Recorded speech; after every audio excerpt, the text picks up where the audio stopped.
Hello friends, welcome to my YouTube channel Neha's education point. आज की हमारी वीडियो का टॉपिक है टाइप्स ऑफ प्रोनाउन, सर्वनाम के प्रकार।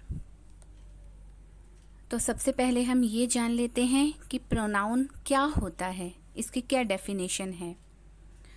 Pronoun are word that replace noun I, me, she, we, they, who, that, your, his, her, it, etcetera.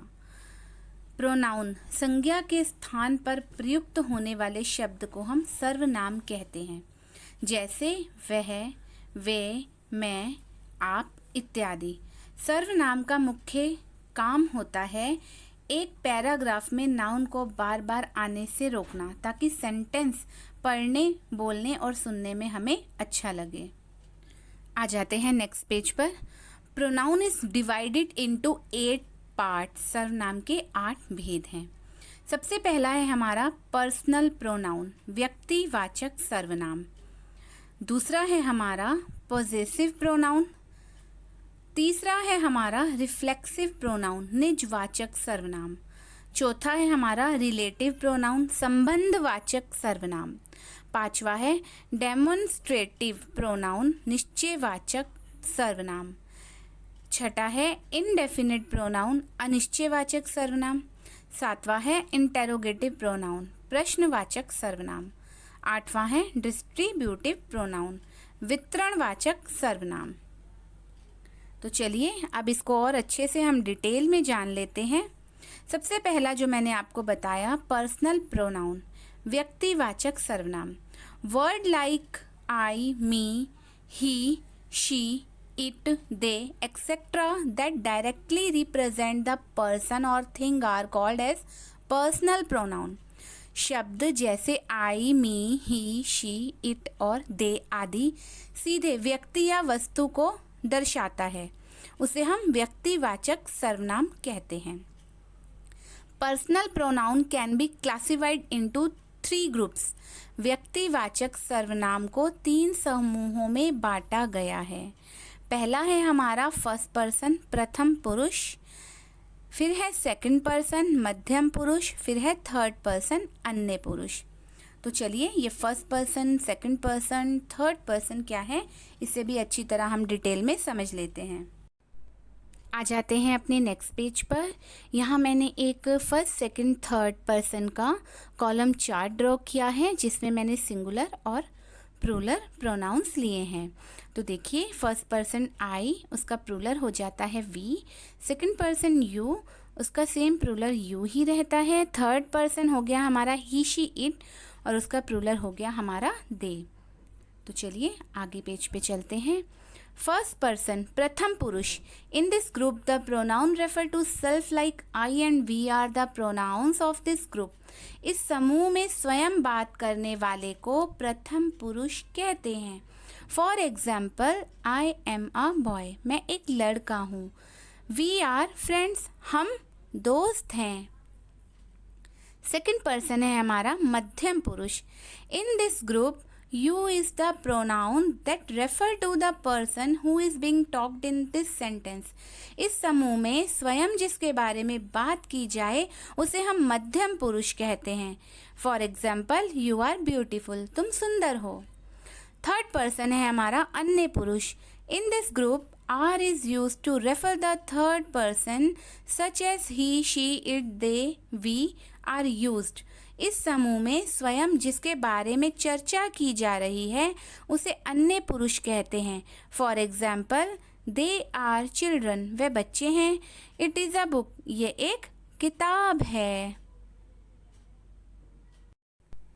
So friends, देखा आपने, हमने कितनी ईजिली इसमें क्लियर कर लिया पर्सनल प्रोनाउन, और उसमें first, second and third person.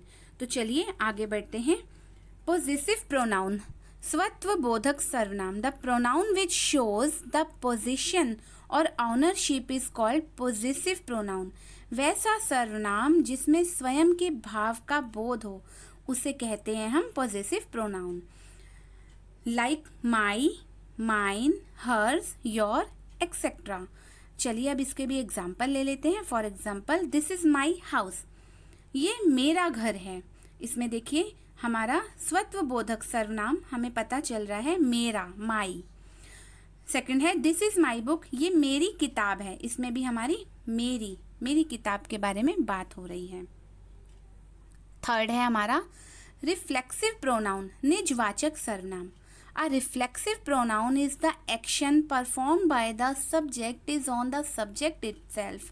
वैसा सर्वनाम जिसमें निजत्व का बोध हो और अधिपत्य का एहसास कराता हो उसे निजवाचक सर्वनाम कहते हैं, जिसमें हमारी निजी चीज के लिए हम कोई भी बात करते हैं। फॉर एग्जाम्पल ले लेते हैं your self and a my self. I will do it my self, ये मैं खुद करूँगा, इसमें हमारा निजत्व दर्शा रहा है ये वाक्य हमारा कि मैं खुद करूँगा, स्वयं करूँगा। I will do it myself. Second है you have hurt yourself, तुम अपने आप को चोट पहुँचा रहे हो या तुमने अपने आप को चोट पहुँचाई है, मतलब तुमने अपने आप को, इसमें भी हमारा निजत्व का बोध हो रहा है। चलिए नेक्स्ट पेज पे आ जाते हैं। रिलेटिव प्रोनाउन क्या होते हैं जानते हैं। संबंधवाचक सर्वनाम। Relative pronoun are used to relate to clauses which share a common word. कुछ ऐसे सर्वनाम जो संबंध का बोध कराता हो उसे हम संबंधवाचक सर्वनाम कहते हैं। For example that, who, which, etcetera. तो इसके भी हमने कुछ एग्जाम्पल लिए हैं। The man is standing there, the man is my brother. जो आदमी खड़ा है वो आदमी मेरा भाई है। इसमें हमारा संबंध पता चल रहा है कि जो आदमी खड़ा है, एक आदमी तो खड़ा है लेकिन वो कौन है, वो मेरा भाई है, वो आदमी मेरा भाई है। आ जाते हैं नेक्स्ट पेज पर। डेमोन्स्ट्रेटिव प्रोनाउन, निश्चयवाचक सर्वनाम। In this type of pronoun we often use the word such as this that it indicates the object that we try to describe। कुछ ऐसे सर्वनाम जो निश्चितता का भावना का बोध कराता हो उसे हम निश्चयवाचक सर्वनाम कहते हैं। फॉर एग्जाम्पल दिस, यह, दैट, वह। तो यहाँ भी एग्जाम्पल लिए हैं हमने कुछ। दिस इज माई बुक, इसमें अच्छी तरह से हमें निश्चय है कि ये मेरी ही किताब है। दिस इज माई बुक, ये मेरी किताब है। That is your pen, confirm है, इसमें निश्चय है पूरा कि वह तुम्हारा पेन है, वो तुम्हारी कलम है। नेक्स्ट है हमारा इंडेफिनिट प्रोनाउन, अनिश्चयवाचक सर्वनाम। The pronouns used in the sentence which do not refer any particular person or object, pronouns that are used in a general way are called as indefinite pronoun. वैसे सर्वनाम जो अनिश्चय की स्थिति का बोध कराता है उसे हम अनिश्चयवाचक सर्वनाम कहते हैं। जैसे एनी, कोई, हमें कंफर्म नहीं है कि वो कौन है, कोई। समथिंग, कुछ, उसकी भी क्वांटिटी या प्रॉपर मेजरमेंट नहीं है हमारे पास। समथिंग, कुछ। फॉर एग्जाम्पल जिसमें हमें अनिश्चयवाचक सर्वनाम का बोध हो रहा है कि मतलब हमें पूरी तरह कंफर्म ना हो। फॉर एग्जाम्पल्स, यहाँ भी कुछ एग्जाम्पल्स लिए हैं हमने। आई नीड सम मनी, मुझे कुछ पैसे चाहिए। इसमें ये नहीं बताया कि मुझे कितने पैसे चाहिए, 10 रुपये, 20 रुपये, 1000 रुपये, लाख रुपये, नो। इसमें ये बोल रहा है कि आई नीड सम मनी, मुझे कुछ पैसे चाहिए। सेकंड है हमारा समवन एट द डोर, दरवाजे पर कोई है। यहाँ भी अनिश्चयवाचक का बोध होता है कि कंफर्म नहीं है दरवाजे पर कौन है, बट दरवाजे पर कोई है। चलते हैं अपने नेक्स्ट पेज की ओर। 7th है हमारा इंटेरोगेटिव प्रोनाउन, प्रश्नवाचक सर्वनाम। The pronouns that are used for asking question is known as interrogative pronoun. वैसे सर्वनाम जो प्रश्न पूछने में उपयोग करते हैं उसे प्रश्नवाचक सर्वनाम कहते हैं। फॉर एग्जाम्पल हु, कौन, विच, कौन सा, वेयर, कहाँ, व्हाट, क्या, एक्सेट्रा, आदि आदि। यहाँ भी एग्जाम्पल्स लिए हैं हमने कुछ। हु आर यू, आप कौन हो, मैं नहीं जानती, एक प्रश्न उठा रही हूँ मैं कि तुम कौन हो, जिसका उत्तर आप देंगे मुझे। सेकंड है हमारा वेयर आर यू, आप कहाँ हैं, मैं नहीं जानती आप कहाँ हैं। इसमें भी एक प्रश्न उठ रहा है कि आप कहाँ हैं। व्हाट आर यू डूइंग, आप क्या कर रहे हैं, ये भी मैं नहीं जानती कि आप क्या कर रहे हैं। तो ये भी एक प्रश्न है। इन सभी में एग्जाम्पल्स में एक प्रश्न क्रिएट होता है। आप कौन हैं, आप कहाँ हैं, आप क्या कर रहे हैं। आ जाते हैं अपने लास्ट वन पर, डिस्ट्रीब्यूटिव प्रोनाउन, वितरणवाचक सर्वनाम, the pronoun which refer to the person or thing taken one at a time is called as distributive pronoun. वैसे सर्वनाम जो एक समय में एक व्यक्ति या वस्तु का बोध कराता है उसे हम वितरणवाचक सर्वनाम कहते हैं।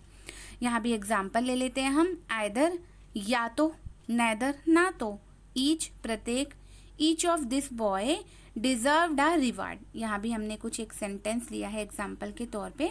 Each of this boys deserved a reward. इन लड़कों में से प्रत्येक इनाम के हकदार हैं, कि जितने भी हैं प्रत्येक सभी इनाम के हकदार हैं। सेकंड है we may go either today or tomorrow. हम आज या तो कल जा सकते हैं। हम आज या तो कल जा सकते हैं। सो फ्रेंड्स, अगर आपको मेरी वीडियो पसंद आई हो तो प्लीज़ प्लीज़ प्लीज़ इसे लाइक कर लें, शेयर भी करें और सब्सक्राइब करें ताकि आपको मेरी और भी वीडियोस ऐसे ही मिलती रहें। Thank you for watching. Bye.